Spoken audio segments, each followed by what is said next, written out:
Hi everyone! Welcome to another episode of the Sia Properties House Tour. So for today's video, yung featured property natin is this brand new ready for occupancy unit dito sa Grand Park Place, Imus. But before we start, please click like, subscribe, and hit that notification bell for more updates. This is Abby Federico, the Properties.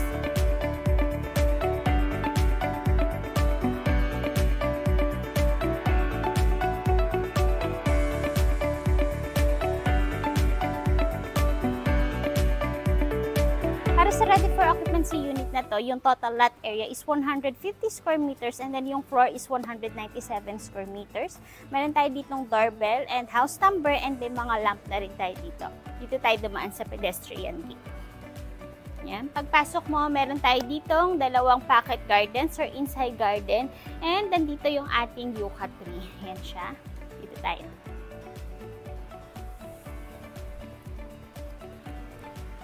Ito yung ating car garage or carport area which is provision for 2 cars and naka-pebble type yung ginamit dito sa flooring. Dito naman tayo sa left side ng unit. Yan siya. Para sa reference nyo, yung mga unit dito na ino-offer namin, yung kabuuan ng 150 square meters or yung kabuuan ng lots is included na yung ating fence and gate. Tulad nito, ay mataas yung ating fence. Para sa reference nyo, yung height ko po is 4'11". Ayan, so mataas lang ako ng konti. And yung setback natin dito is roughly 2 meters wide.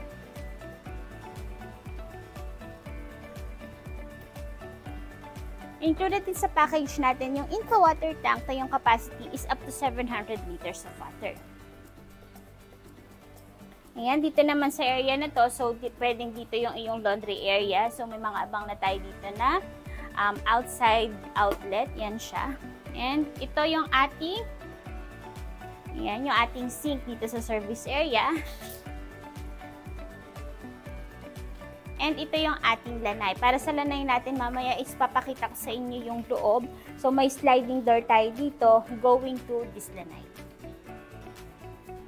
Dito sa area na to, ito yung porch area and pasukin natin yung loob. Mapapansin nyo, yung door na ginamit dito is solid door siya or solid wood. And meron tayo dito ang digital lock set. Dito naman sa left side ko, yan, pwedeng dito yung iyong living area. And meron tayo dito mga PVC type na wall cladding. Yan siya. So, nakakadagdag siya sa design ng unit. And dito tayo sa area. Ito yung sinasabi ko sa inyo kanina, galing dun sa lanay area, is meron tayong sliding door. Yan, sliding door to lanay. Ayan siya. Para mas well ventilated yung ating unit. And so, kung nandito ka sa ground floor, pwedeng hindi ka na magbukas ng iyong aircon. Yan siya. And pwedeng dito yung iyong dining area. Puntahan natin yung kitchen. Ayan, ito yung ating kitchen area. Para sa kitchen area natin is included yung ating mga built-in cabinets tulad dito. Yan siya. And meron tayo dito mga mosaic backsplash. Ayan. Overhead cabinets. And meron tayo dito ang under counter. Plus, meron pa tayo dito, pwede siya as your pantry area kasi meron siyang stainless pull-out tulad nito. Yan, mga high-quality stainless pull-out siya. Dito sa ground floor, meron tayong ground floor bedroom which is pwede mo siya as your maid's room or pwede din naman siya as guest room or in case na meron tayong kasama sa bahay na either PWD or elderly, pwede sila dito kasi kasya dito kahit single-size bed or double-size bed, medyo magkakasikip na or sisikip na. Meron tayo ditong cabinets. Ayan, open ko lang siya para mas ma-appreciate nyo. And meron itong toilet and bath.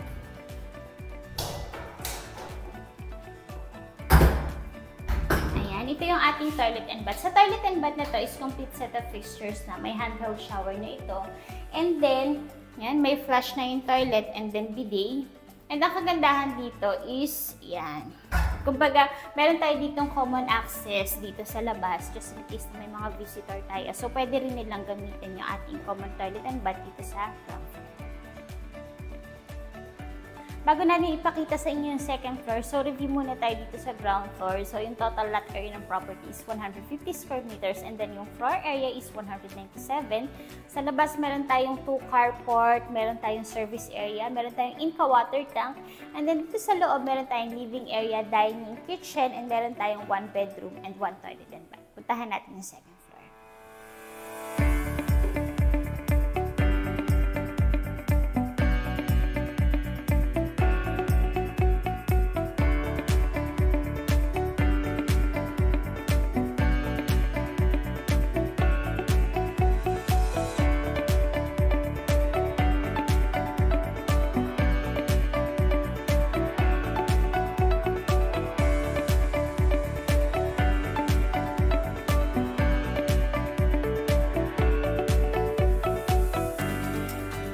Welcome sa ating second floor. Yung stairs or stair steps na ginamit dito is solid wood. Yan. High quality wood yung ginamit dito. I think this is a pitong. And dito sa second floor, meron tayo ditong 3 bedrooms. Unahin ko si masters. Ayan, diba ang laki ng masters natin. So, napaka-spacious. And ang maganda dito sa area na to, is, yan, pwedeng dito yung bed mo. And meron pa rin tayo dito mga PVC type na wall cladding. So, yung kasya dito is around, or kaya dito kahit king size bed. Yan, napakaganda ng layout. And ang maganda dito sa masters is meron itong balcony. Ayan, ito yung balcony natin. Para sa balcony natin, yung lapad nito is I think nasa 1.5 meter and then mahaba siya. Which is roughly mga 5 meters yung haba. And pakita ko uli yung loob.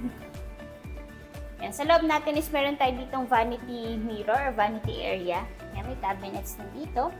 And meron tayo ditong 4-door na built-in cabinets. Yan, hanggang ceiling yung ating cabinet. So, napakadami mong malalagay na gamit dito. Itong master's bedroom natin is may sarili itong toilet and bath. Ito siya. Yan, yung toilet and bath itong masters is malaki siya actually. Kasi meron tayo dito na freestanding na bathtub. Yan.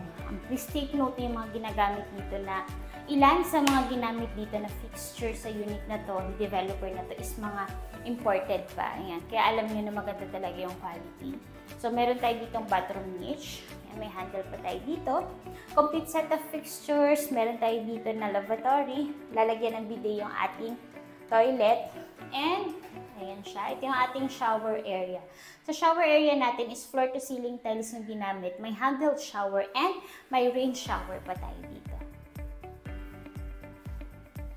Next naman natin yung ating common bedroom. Ayan, ito yung ating bedroom number 2 dito sa second floor. So, sa bedroom number 2 natin, so same fixtures pa din. Meron pa rin tayong vanity area. Meron tayo na cabinets. And may abang na ito in case na gusto nyo magpalagay ng inyong window type aircon. Dito naman tayo sa last bedroom. Ayan. Sa last bedroom natin, so medyo mas maliit ito compared dun sa naunang bedroom. And then, ang hindi ko pala nabanggit to sa previous bedroom, yung toilet and bath dito is common siya. Pero ang maganda dito is meron siyang jack and jill access. So, may access si bedroom 2 and then may access din si bedroom number 3. Siya. Yan, itong door na to, yung access ng kabilang bedroom and then ito yung access itong bedroom na to. So, complete set of fixtures pa din. Meron tayo ditong coffer-free mirror. Yan, napakagandang mirror niyan. Meron tayong lavatory. And then, naka-flush yung toilet with bidet. And then, yung ating glass shower enclosure. That's the end of our house tour. Kaya kung nagustuhan mo tong unit na to, so ilalagay namin yung full details sa description box and also ang aming contact numbers. Thank you for watching!